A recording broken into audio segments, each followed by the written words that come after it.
Está no ar mais um Direito Sem Fronteiras. Hoje falamos sobre os 75 anos da Declaração Universal dos Direitos Humanos. Ela foi promulgada pela Assembleia Geral das Nações Unidas em Paris em 1948. A declaração foi elaborada depois da Segunda Guerra Mundial. Representantes de diferentes regiões do mundo se uniram para redigir um documento capaz de estabelecer a supremacia dos direitos e liberdades individuais. Desde que foi aprovada, a declaração já foi traduzida para mais de 500 idiomas e inspirou as constituições de diversos países. A Declaração Universal dos Direitos Humanos levou 2 anos para ficar pronta. Foi elaborada entre 1946 e 1948. Foi aprovada em Assembleia Geral por 48 dos 58 países membros da ONU. A declaração possui 30 artigos. O primeiro é a base do documento e diz que todos os seres humanos nascem livres e iguais em dignidade e direitos. São dotados de razão e consciência e devem agir em relação uns aos outros com espírito de fraternidade. A Carta afirma que não deve haver distinção de qualquer espécie, seja raça, cor, sexo, língua, religião, opinião política ou de outra natureza, origem nacional ou social, riqueza, nascimento ou qualquer outra condição. Estão contemplados ainda pontos relativos ao direito à propriedade e à condenação de práticas como a tortura e a escravidão. Eu converso agora sobre esse tema com Matheus Silveira, advogado e professor de Direitos Humanos, e com Caio Graco, doutor em Direito Internacional e professor de Direito. Muito obrigada pela participação de vocês no Direito Sem Fronteiras para falar de um tema tão importante. Doutor Matheus, e entender o contexto da época em que a declaração foi criada é essencial para a gente poder saber os anseios da época, né? Boa noite, Flávia. Boa noite, doutor Caio. Sem dúvida nenhuma, é essencial a gente entender que a declaração, exatamente, ela surge para, vamos assim, fechar um processo de proteção do direito das pessoas que era muito mais interno em cada país, que era muito mais estruturado de nação para nação, e iniciar um processo muito forte de internacionalização da proteção desses direitos.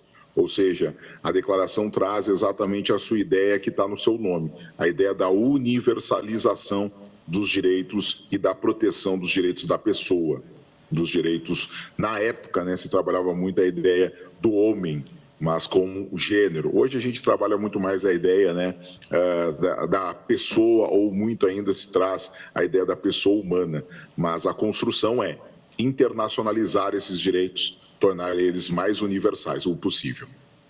Doutor Caio Graco, e quais eram os anseios da comunidade internacional à época? Então, o contexto da edição da Declaração Universal dos Direitos Humanos, ele é o contexto do pós-Segunda Guerra Mundial, né? O mundo tinha passado por 2 guerras mundiais num espaço de 30 anos, e a Segunda Guerra Mundial, especificamente, choca pela violência contra civis, né? E isso vai motivar uma modificação estrutural no direito internacional com a criação, com a Declaração Universal dos Direitos Humanos, mas também com a Convenção sobre Refúgio, as Convenções de Genebra, com a atribuição de direitos diretamente para o ser humano, independentemente da sua nacionalidade. O que resolveria, e me parece que essa era a expectativa com a afirmação internacional de direitos humanos, um problema causado quando os direitos humanos foram pela primeira vez positivados nos direitos nacionais, porque eles somente beneficiavam os nacionais dos estados que os reconheciam. Então, os direitos humanos reconhecidos na Constituição americana só beneficiam cidadãos dos Estados Unidos. Os direitos humanos reconhecidos ou aquelas pessoas que estão debaixo da jurisdição americana, né? A mesma maneira, a Constituição brasileira reconhece direitos fundamentais, direitos humanos, mas esses direitos só valem dentro do território brasileiro. A expectativa com a edição da Declaração Universal dos Direitos Humanos era que a afirmação jurídica desses direitos ela se fizesse irrespectivamente de território e de nacionalidade, que efetivamente nós alcançássemos uma universalização do reconhecimento dessas franquias e dessas garantias. E a gente pode falar, doutor Caio Graco, que essa universalização aconteceu na prática de uma forma geral?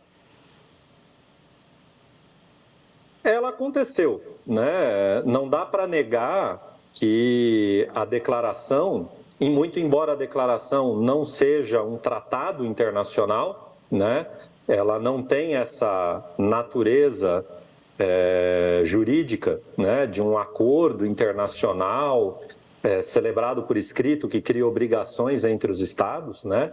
A Declaração Universal dos Direitos Humanos, ela basicamente é uma resolução da Assembleia Geral das Nações Unidas, que pela Carta da ONU não tem força obrigatória, tem apenas o valor de recomendação, né?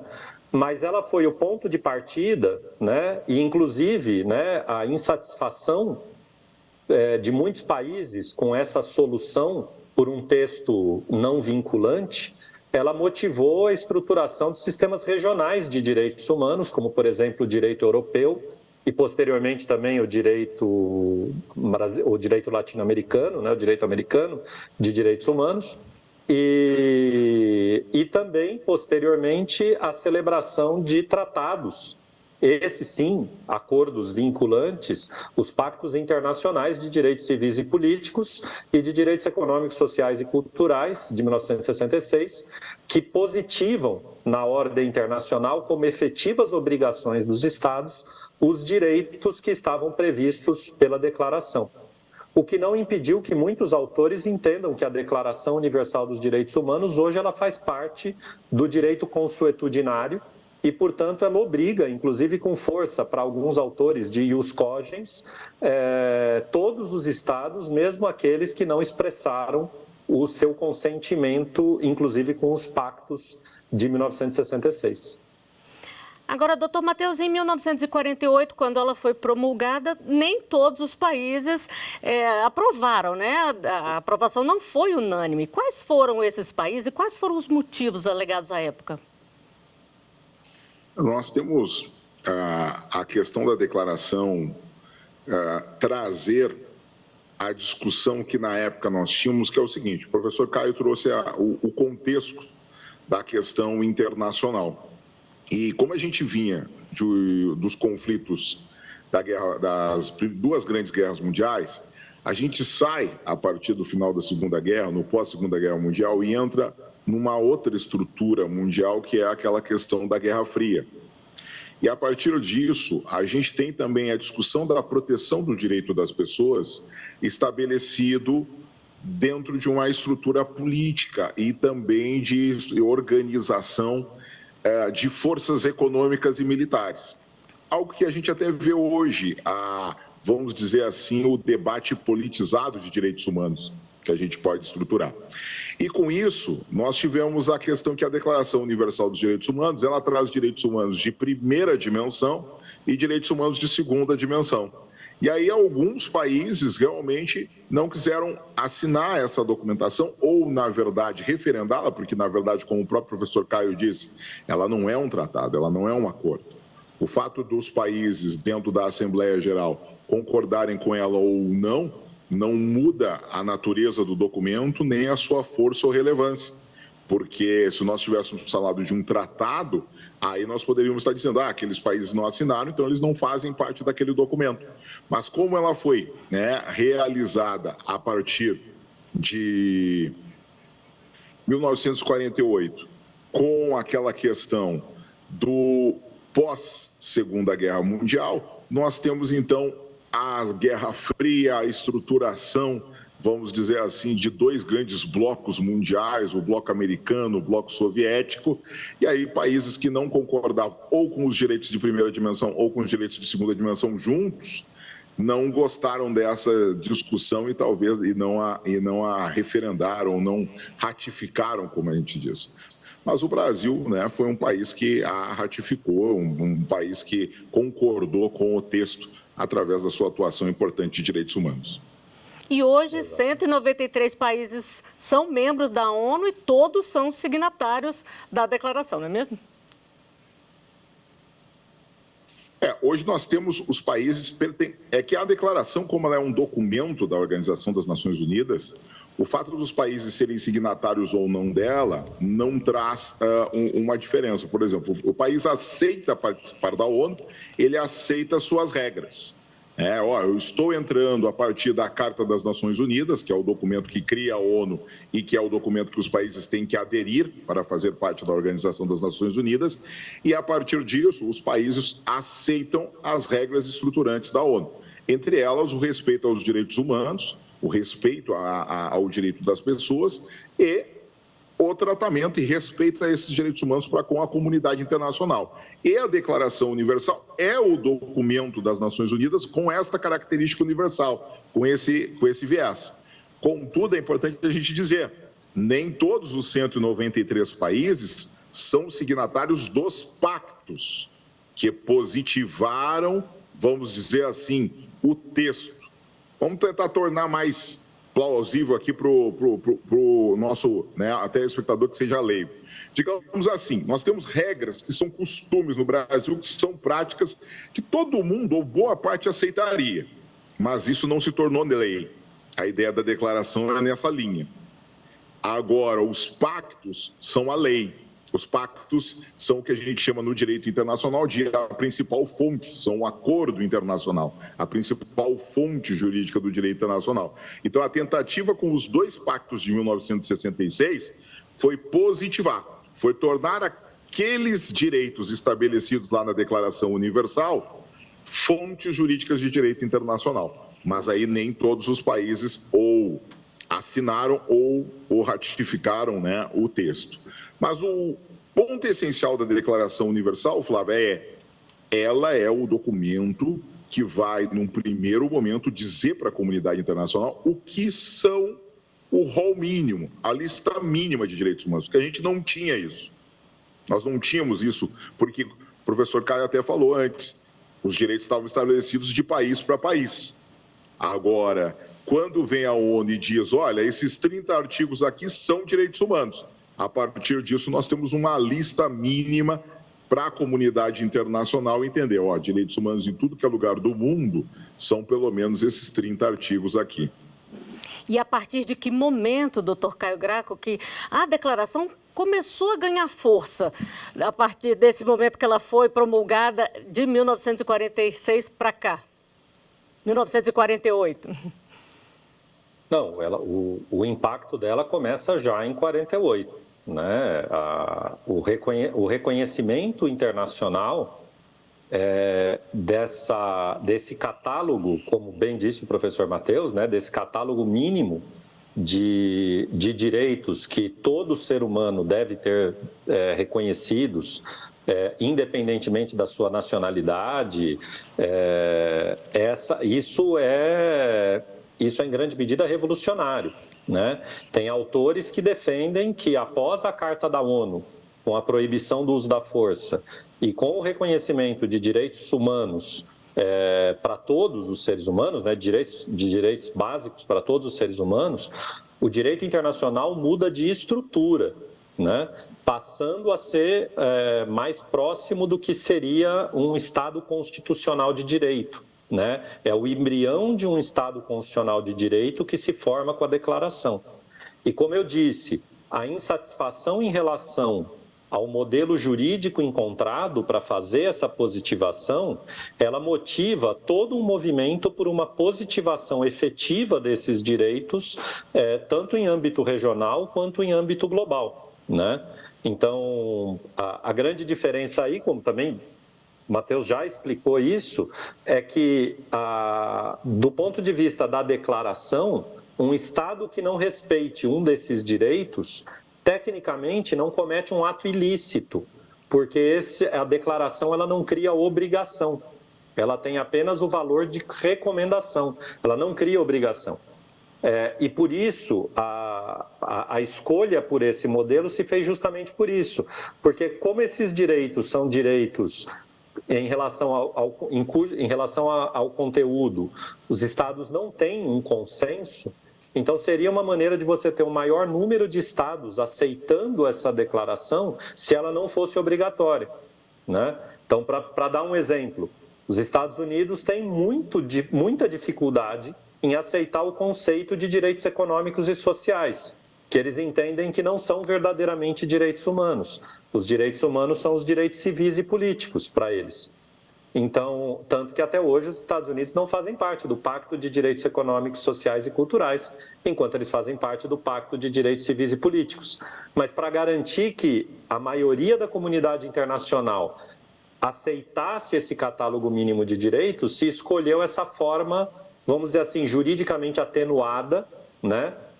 Uma forma de norma que não chega a ser norma, né? Que a gente chamaria de soft law, hoje no direito internacional, mas que o impacto que teve foi tão transcendente que hoje ela é reconhecida como parte do direito consuetudinário internacional, ela faz parte do costume internacional e obriga independentemente da manifestação de vontade. Bom, a gente vai fazer uma rápida pausa aqui na nossa conversa. O Direito Sem Fronteiras vai para um intervalo e volta já.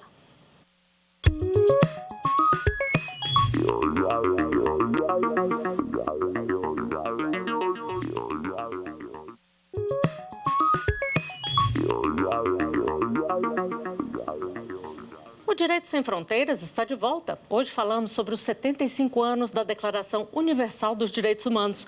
Os nossos entrevistados são Caio Graco, doutor em Direito Internacional, e Matheus Silveira, advogado e professor de Direitos Humanos. Doutor Matheus, a nossa Constituição de 88 foi elaborada com base nos princípios defendidos aí pela Declaração Universal dos Direitos Humanos. Onde é que a gente pode observar esses regramentos na Constituição?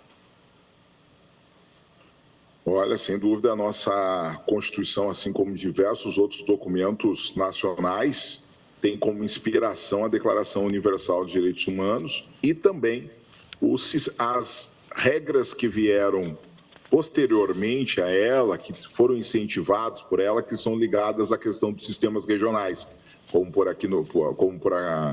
exemplo, aqui no Brasil, a Convenção Americana sobre Direitos Humanos, que também foi muito, vamos dizer assim, tem influência da Declaração Universal. Mas onde é que a gente vai encontrar muita coisa da Declaração Universal na nossa Constituição? Bom, nosso artigo 5º carrega, né, muito texto ligado à questão da Declaração Universal. Nosso artigo 7, que vai trazer os direitos dos trabalhadores urbanos e rurais, vai trazer também a ideia do direito do trabalho.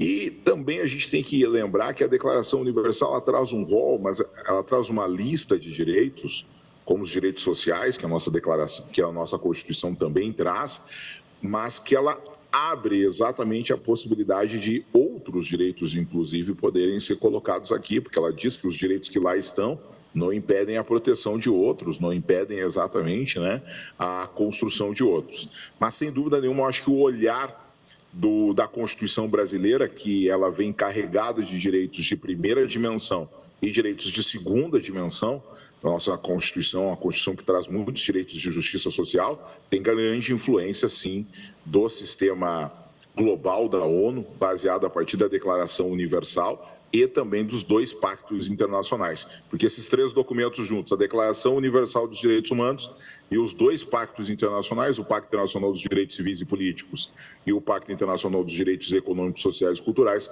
formam o que a gente chama de Carta Internacional de Direitos Humanos. E a nossa Constituição traz muitas regras ligadas a esses documentos, é bastante influenciada por eles. Doutor Caio Graco, uma curiosidade nossa aqui. Os direitos previstos na declaração são universais, inalienáveis, indivisíveis e interdependentes. Na prática, o que isso significa?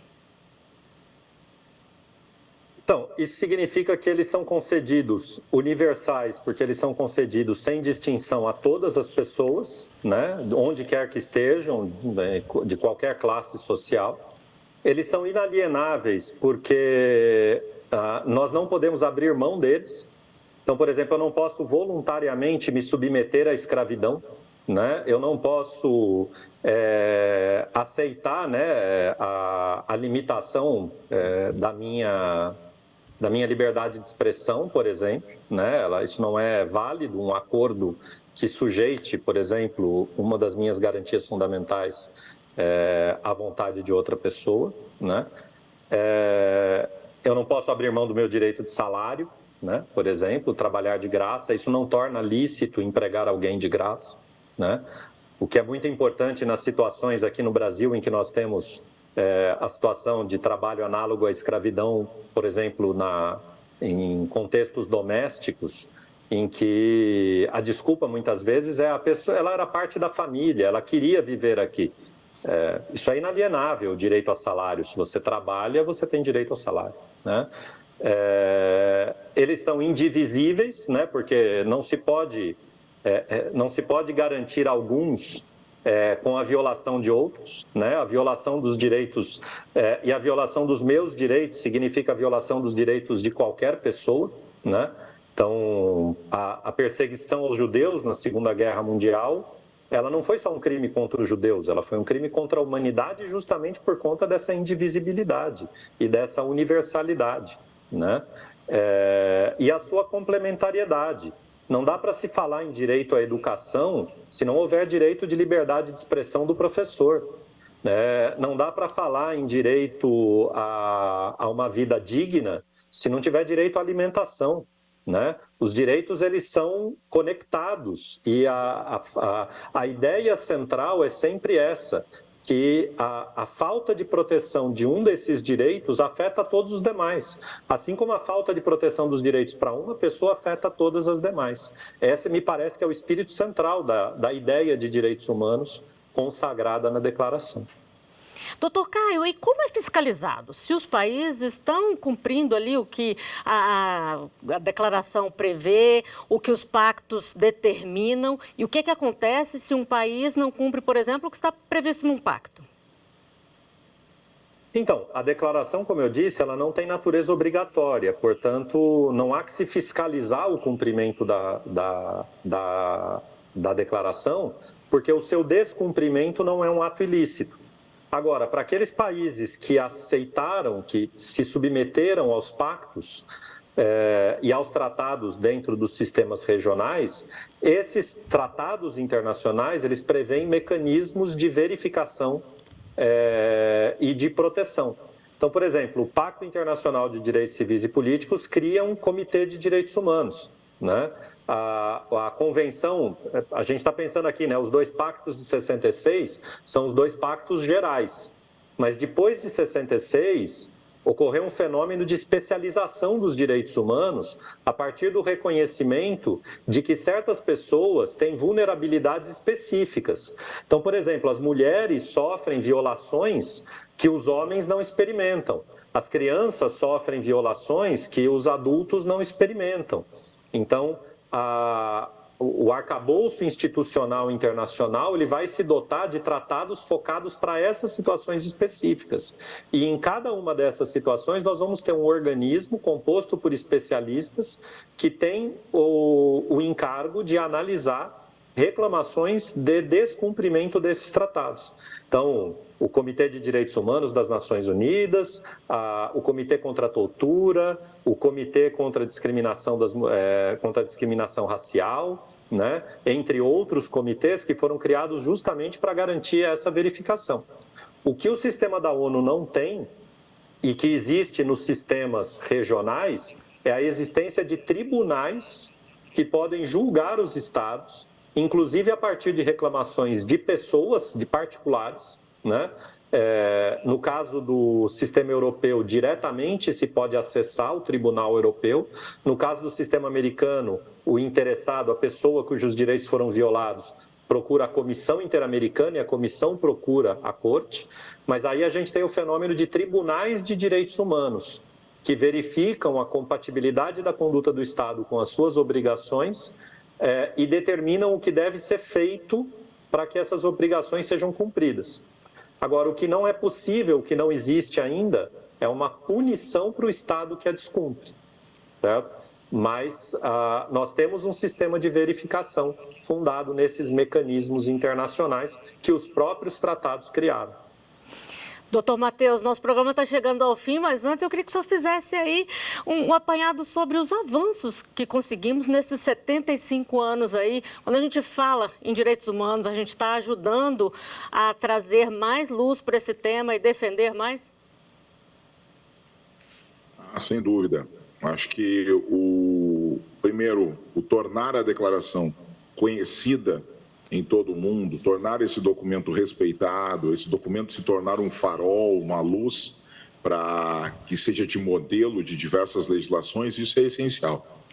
Temos avançado muito, avançamos bastante nos sistemas, principalmente na regionalização do sistema regional americano, sistema regional europeu, sistema regional africano, né? Temos avanços importantes, principalmente na questão de controles, né?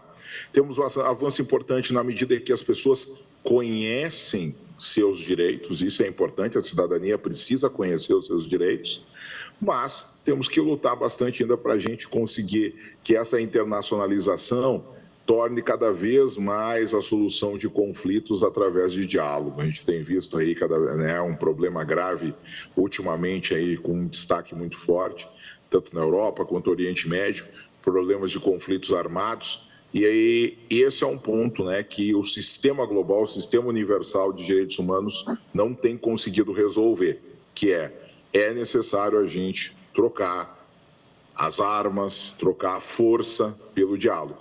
A declaração e todo o processo de direitos humanos surgiu internacionalmente na ideia que a ONU propôs a partir disso, para buscarmos a solução pacífica dos conflitos.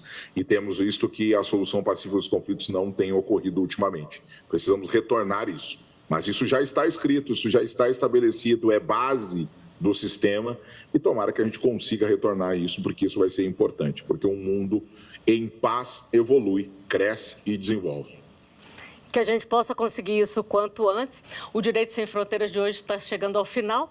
Doutor Matheus Silveira, doutor Caio Graco, muito obrigada pela participação de vocês aqui. Eu agradeço também a você que nos acompanhou. Não deixe de seguir a nossa programação no site da TV Justiça. Estamos também no YouTube, Instagram, Twitter e Spotify. É só digitar @Rádio TV Justiça que você encontra o nosso conteúdo. Até o próximo programa. Tchau.